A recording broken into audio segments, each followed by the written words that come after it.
Welcome back, everybody, to the Westlake Hornets Teambuilder Dynasty here on NCAA Football 14. Today we continue the long-term sim as we go into the fourth of 5 seasons that we are simulating, which is season 20 total of the series. Last episode, we won our second straight national championship, defeating Army, led by a great performance from senior wide receiver Isaiah Thomas III. Quarterback Greg Waters-Key also had a great game. I'll briefly scroll through the stats just as a reminder of what happened last season. Going into this upcoming offseason, we are losing a lot of key players, most notably wide receiver Isaiah Thomas III, who did win the Biletnikoff Award with nearly 1,400 yards and 14 touchdowns. He was unbelievable. That's one of the all-time great seasons a Westlake wide receiver has, and he has cemented himself into one of the all-time great Westlake receivers. Khalil Obanjo was the standout on defense. I believe he had 6 or 7 interceptions. He is also a senior and definitely will be missed on this defense because he has really grown and blossomed into a great player these past 4 seasons. We have a new defensive and a new offensive coordinator. Dave Doran and Brian Ferentz are now our coordinators. Our longtime defensive coordinator, Bill Clark, retired, and our previous offensive coordinator, Junior Adams, is now the head coach of Tennessee, who fired Sice-Teek Youngblood, who was our former defensive coordinator. I believe he's been at Tennessee for a very long time because he was our defense coordinator like the first 3 years of the series, and then he left. Now he is the DC at Notre Dame.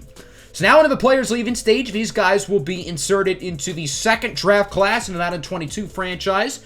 And as you can see, there are quite a few players declaring and quite a few graduating seniors who are going to be picked, along with a few other seniors who are going undrafted. So let's talk about all the players who are leaving.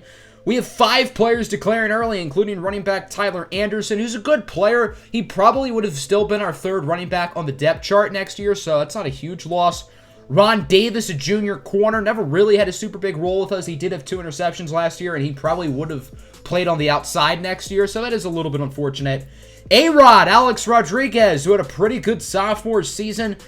13 tackles for loss, 2 interceptions, 42 tackles. He's going to declare. I think he'll be a pretty good pro. Quantress Davis, who only had 1 career carry. That was in the Pac-12 championship. It went for a touchdown. I wish the game used him more. I think he could be a really good power back in the NFL, but again, he probably wouldn't have played a ton this upcoming season. And then Adam Keefe, the former JUCO, also declaring had 4 interceptions in his career, 2 of which were in that same Pac-12 championship game. He was probably the best player on the field in that game against Cal, which helped us, of course, eventually make the Natty. Looking at all the players leaving for the draft who are seniors, starting with Isaiah Thomas III, who is one of the all-time greats here at Westlake. I don't think he's better than Nigel Wiggins, but I think there's a fair case that he is the second greatest receiver in school history, ahead of guys like Carter Westwood, Cortez Thorne, Everett Lemieux, both of the AU Lucos, and those are all great players I just listed, and I think IT3 is better than them, which says a lot. Jason Wilson going in the first round. He had a very unique Westlake career. He started last season, although he only finished with 15 tackles, which is kind of low. Still a pretty talented player, had 5 interceptions in his career. I think he'll be a solid pro. Thomas Hagen, who really turned into a star during the 3 years of a long-term sim. He won the Nagruski and the Best Linebacker Award his sophomore year. He never really recaptured that as a junior and senior, but he's still been really good the past couple of seasons. Absolutely deserves to be a first-round pick, and he is one of the players who really benefited from a long-term sim. I don't know if he would have been that good if we had played with him. Khalil Obanjo, also a first-round pick, a 4-year starter, 13 interceptions in his career. That's among the most in school history, probably top 5, including 6 this past season. And then the players going undrafted, center Brandon Daniels, who had a pretty lackluster senior season. I was kind of disappointed in him. Adam Thompson had a pretty unique career. I'm not overly surprised he doesn't get picked. Taylor Tyler, the speedy receiver who had 7 touchdowns this year, does not get picked. Again, not a surprise because he is a short person. Tommy Taco, also a very unique career. He started as a running back, but then after his freshman season, he switched over to tight end, and he ended up playing pretty well for the most part. He had a really strong junior season, at least for a tight end in our program. He missed a lot of this year with an injury, though, never really was able to hit the ground running. And he is 5'5", that's why he's not getting picked, but he is a thick individual, and I think he's going to be a fun player in the NFL. I wanted to find some other notable players around the country who are getting drafted, and one who really caught my eye was Loco Nwosu, the Loco lefty 4-year starter at the University of Michigan, ends up as a first-round pick. Never was the most consistent in college, but he was a really good player for the most part, and I think his NFL career is also going to be really interesting. Looking at the draft results, no surprises. I believe everybody ended up going in the rounds they were projected to go in, so congratulations to all of our new NFL players.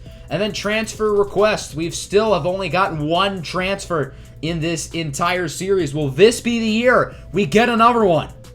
The answer is going to be no, of course. All right, on to recruiting now, and we have 23 players committed. So there are 5 players who I really like at the top there. I'm not going to be able to bid on all 5, so we're going to have to make some tough choices on who to cut off. If you remember in the last episode, we kind of discovered that the game does not let you get more than 25 players, so I think it'll only let me get 2 more guys. So we're going to put our points into 3. Athlete Marty Williams, tackle John Scott, and cornerback Chase Collins. I thought about doing Grant Robinson, but we do already have quite a few tackles in this class, and if we get John Scott, we don't really need Grant Robinson. So sure enough, my hypothesis proved to again be correct. We got 2 guys, John Scott and Chase Collins. Unfortunately, Marty Williams ended up going to Texas, and as you can see, we lost on him by 21,000, which doesn't really make sense other than the fact that the game would not let us get him. We don't need Marty Williams, so I'm not overly upset about it, but all the guys we lost out on, it says we lost out on by a lot. So clearly, my hypothesis that I discovered last episode was, again, proved to be right here, and the game will not let you get more than 25 guys. On to the position changes stage of the offseason. We're going to slide John Scott from right tackle to left tackle. I think he's that type of talent. One of the best offensive line recruits, to be quite frank, I've ever seen. Here are the positions our athletes are going to be playing. Not a lot of these guys can play defense. Kevin McNamara is a really good safety, though. And then another athlete, I think his name is James Jordan. He's like 6'2", 230, but he's a great offensive lineman, even though he's not the biggest. On to training results, we have 299s, Greg Waters-Key and Adam Rutledge in the backfield. We have a great receiving corps led by Dominic Porter, the senior, who is a 97, 295-plus tight ends. The offensive line is returning 4 of 5 starters from a year ago. The only new starter is at center in Deion McCoy. The defense as well looking strong. We do have a very young linebacking core, and with Alex Rodriguez leaving school early, we will have a few players who are fringe starters. We got to decide who we want to start there. So there you go. The team, again, looks very good, per usual.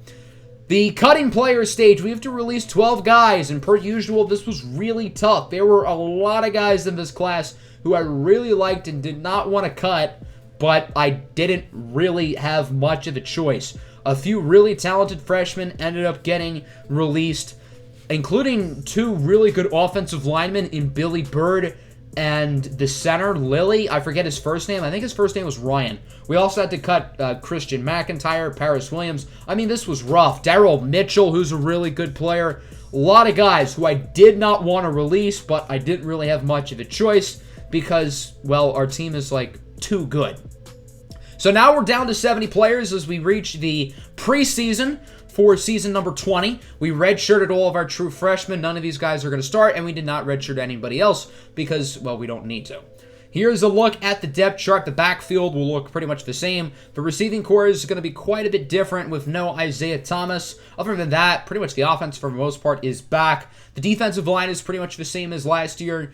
The linebacking core is a little bit different. The secondary, I think, is quite a bit different. We lost a lot of talent there, so we're going to need some of the young guys in the secondary to really step it up. Looking at our schedule for this season, I wanted to schedule in some tough non-conference opponents. I want to see what Rutgers is made of. I want to see what Nebraska is made of, and I also wanted to play against the Georgia Bulldogs.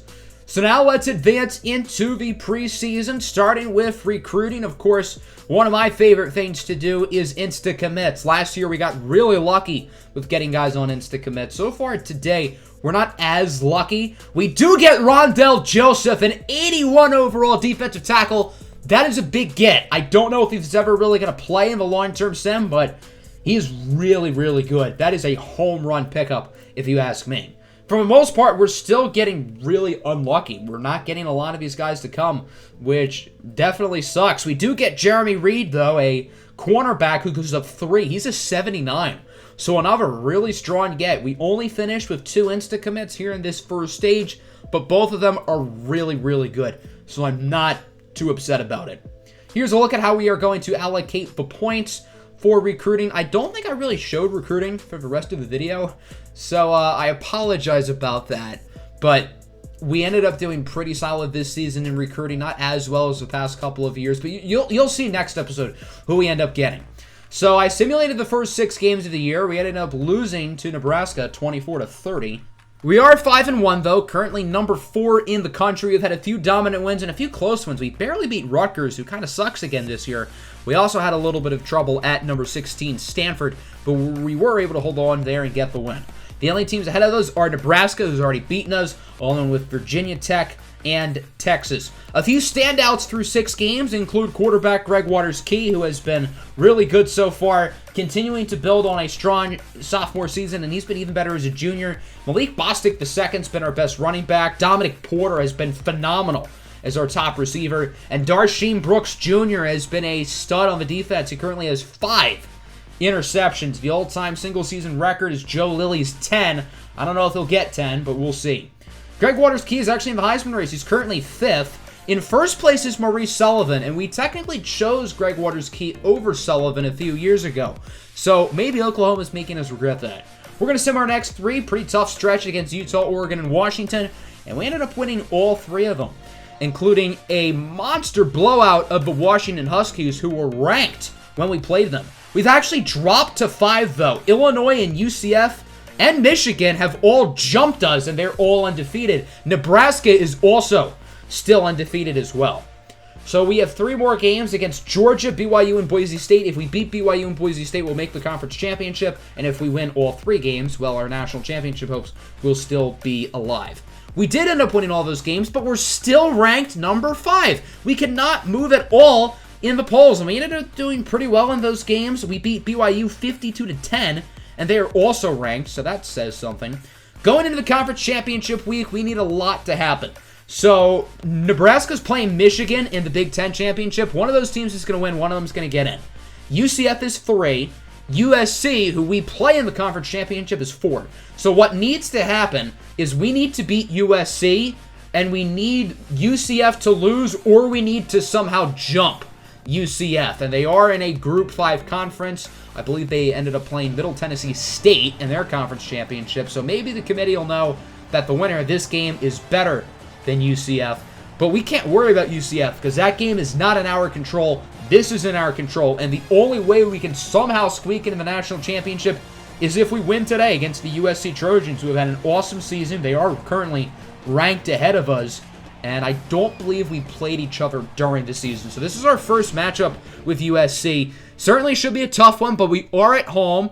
We did not lose an in-conference game this season, and we are trying to keep it that way today against USC. The team captains representing us at the coin toss are our tight end Matt Canary and cornerback Darsheen Brooks Jr. So that's pretty cool, both of whom redshirt seniors, talented players, specifically Darsheen Bang Bang Brooks Jr., who has been awesome. I think he's now at 6 or 7 interceptions on the season. So we are going to simulate the start of this game. 2 great offenses, 2 great defenses. And USC would quickly march down the field and score a touchdown. We would answer right back, though, to tie it at 7. Nearing the end of the first quarter, we do add some more points. So it's 14-7 through 1. USC is marching on the doorstep. Sure enough, they would tie it at 14. It's been a very close game so far. Trojans force a turnover. They score a touchdown. They're now up. We would march down the field and answer right back. It's now tied at 21. And that will do it for the first half. A very tight game up to this point. Now the question becomes, can anybody break away in the second half? Or is it going to be like last year's conference championship? Although I don't think this time it's going to go into 4 overtimes and see 122 total points scored. So we got the first points of the third quarter off of a touchdown, but we're not done yet. Moving down the field again, we're now up by 14. We will get the ball back, and at the end of the third quarter, we have it close to the red zone, up by 14. The touchdown pretty much ices it, and boom, there we go. 42-21 now. Why not add one more for good measure? This one is over. Despite being tied at 21 at halftime, our Westlake Hornets go on a 28-0 run to finish out the game. So we did our part. We got the win here today. So now we have to see if we can possibly jump UCF. Adam Rutledge was the standout here. He had a 3-touchdown game on the ground. Awesome performance for the senior Rutledge. Defensively, no sacks, no turnovers, but I don't think our defense played terribly. In the second half, they allowed 0 points. They did something right. So we end up winning, of course, an Upper Pac-12 championship. Now we are going to simulate to bowl week. John Charles of South Carolina wins the Heisman. No Greg Waters-Key in the top 5. No Murray Sullivan either. Darsheen Brooks wins the Jim Thorpe Award. And as you can see, we got in! Number 2 in the nation, facing off against Michigan. So UCF won their game, and they were actually ranked ahead of us in the coaches poll, but we jumped them in the BCS Bowl. And to be honest, UCF kind of deserves it. They beat Middle Tennessee State by 4. Middle Tennessee State.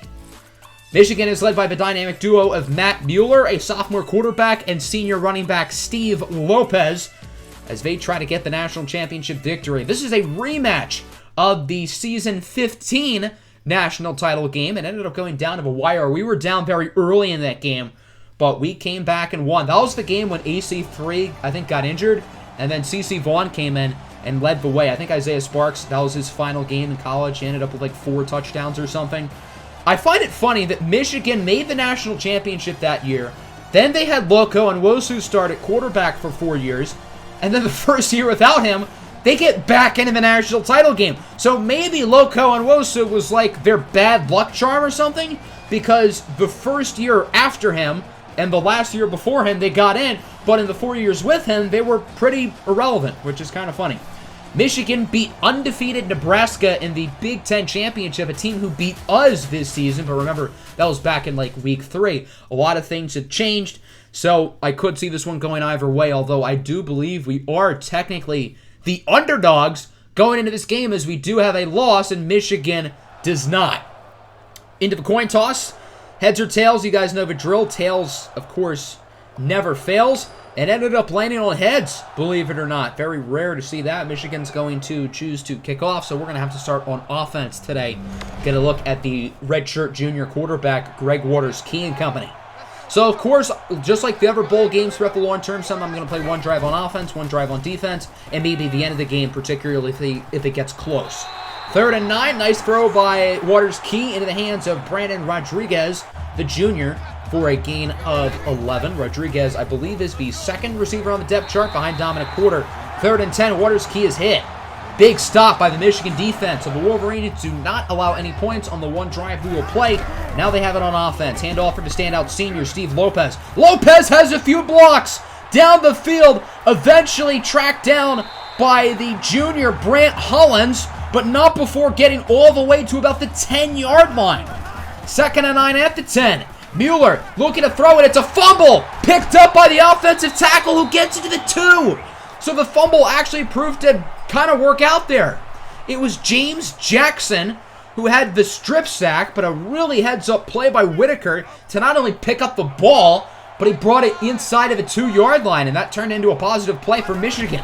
3rd and 2. It's a toss for Lopez, and he gets smothered for a loss of 6. Joseph Muhammad brings him down. A massive stop for the Westlake defense. And Michigan is going to be forced to kick a field goal. It really looked like they were going to score a touchdown there. That stop by Muhammad literally might have taken 4 points off the board, which is a gigantic deal. So we're now going to simulate the rest of the game. Again, if it gets close, hopefully it doesn't get too close. I don't want any fireworks. I would just like to win this national championship in peace. First drive of the sim for the offense. They move down the field and score a touchdown. So it's now 7-3 through 1. We are on top. I accidentally clicked to watch that play, and we ended up stopping them. That was a 3rd down, too. Our offense would get it back. They did pretty much nothing. Michigan moving down the field. They get a touchdown. They take the lead back, so it's now 10-7. And then we would answer right back, so now it's 14-10. Now 21-10. A really strong end to the second quarter. I think we must have forced a turnover inside like the 30-yard line late in the first half. So Michigan's in trouble. They do move down the field and score a touchdown. They're back in the game. Can they take the lead here? Not quite. It looks like we stopped them on the goal line, or close to. One of the 4th quarter now. We would march down the field and score a touchdown. It's now 28-17. Michigan has to score here. They do, and they get the 2. So it's now 28-25. We're going to choose some clock. Hopefully it can lead to some points. And so far, we are doing pretty well. Armando Adede had a big gain of 16. Brett Ward, the freshman, is running it well. Now inside the 10, Rutledge brings it to a 1. And we ended up scoring a touchdown. So it's now 34-25. I decided to hop in here. I think we have this game pretty much locked up. But I did want to play the final minute or so of the national championship. Matt Mueller with a nice out route. It is going to be caught for a first down. Mueller's had a really rough game for Michigan. 0 passing touchdowns and 3 interceptions. Westlake's high-octane secondary has proven to be big today. 3rd and 5, broken up by, looked like Kenneth Barker, I'm pretty sure. So now it's 4th and 5. This is it. If Michigan does not get the first down, it's game over. So this is it for the Wolverines. Under 30 seconds to go. Mueller hit as he throws, but he somehow gets it to Harris, who is pushed out by Marion Smith-Gardner. But he does get the first down, and the game stays alive a little bit longer for Michigan. Down to 15 seconds. They need a score, an onside kick, and a score. That's pretty hard to do. Will they complete part 1 of that task? An incredible deep ball for Eric Justice, who gets the touchdown. So now they're only down by 3. Now step 2 of the equation. Get the onside kick. Sure enough, Michigan picks it up. Brandon Rodriguez bobbled it. Why is Westlake celebrating? Brandon Rodriguez is hopping around like he just won the lottery, but he might have just choked the national championship for Westlake. The last time the Hornets allowed an onside kick in the Natty, they lost back in Season 6 against Penn State. But Michigan's going to need a Hail Mary for all the marbles. Mueller is intercepted. Leon Adams, I think his name is Leon, with the play. Ball game over. A little bit too close there at the end. It should not have gotten this close to a Michigan victory. But Westlake does hold on, and for the second time in school history, the Hornets have three-peated. They have won 3 straight national championships, and Westlake has won 6 of the past 7 national titles. If only they had won that one in the middle, then they would have three-peated. All because we lost that game in the Pac-12 championship in overtime to USC back in the first year of a long-term sim. Unfortunate. Greg Waters-Key played pretty well. 3 touchdowns, 1 interception. Adam Rutledge with 2 touchdowns. Malik Bostic II was quiet. Brandon Rodriguez was our leading receiver, but he nearly lost the game. Our defense forced a lot of plays today. Roger Collier with 2 interceptions. Leonard King, the defensive tackle, had 2 tackles for loss, a sack, and an interception. So who's the MVP of this game? Is it Waters-Key? Is it Collier? Is it Leonard King? It's got to be one of those 3. I don't really know which one. So we have now won our 9th national championship in the series. We have three-peated for the second time, and we have won 6 national titles in the past 7 years. Wow. Greg Waters-Key tied Champ Britton's long-standing record of 39 passing touchdowns. The run game was great. Malik Bostic II and Adam Rutledge each had over 1,000 yards. Rutledge found the end zone 16 times. Dominic Porter had a great season, nearly 1,200 yards. I think he had 12 touchdowns. And then the defense was really solid, led by middle linebacker Kenneth Barker, had a great season. Darsheen Brooks Jr. had 7 interceptions. He was absolutely phenomenal. Had 2 defensive touchdowns. Tidwell and Blunt each had 1. The kicker, Ben Jones, had a great year. He did miss a field goal in the Natty. And then senior punter Tate Sullivan had another great year, cementing himself as probably the greatest punter in school history. Here is a look at the All-Americans. Leonard King, Kenneth Barker, and Darsheen Brooks are on the All-NCAA first team. Tyler Rebbers on the All-NCAA second team, along with Derek Berg. And then on the freshman team, I don't think we had anybody. No, we did. We had Brent Ward as for returner. On the Pac-12 first team, we had Waters-Key, Porter, Weber, McCoy, King, Barker, Tidwell, Brooks, and Holland. And then on the second team, Rutledge, Odede, Campbell, Palmer, Setzer, Jackson, Berg, Blunt, and Jones. That is a lot. We did not have a lot of award winners, though. Our only award winner was Darsheen Brooks Jr., who ended up winning the Jim Thorpe Award for the best defensive back in college football. He ended up finishing 2nd in the Bednarik and 3rd in the Nagurski. Greg Waters-Key finished 11th for the O'Brien Award, which surprised me because he finished 2nd last year, yet he was better this year. That doesn't really make much sense. I guess the quarterback play around the rest of the country was that much better. So that will end today's episode. Hope you guys enjoyed another national championship win for our Hornets. Next episode will be the final full season that we cover. We're going to have the final off season, the final regular season, the final push for a national title. It will not be the series finale, though. Next episode will be the second to last.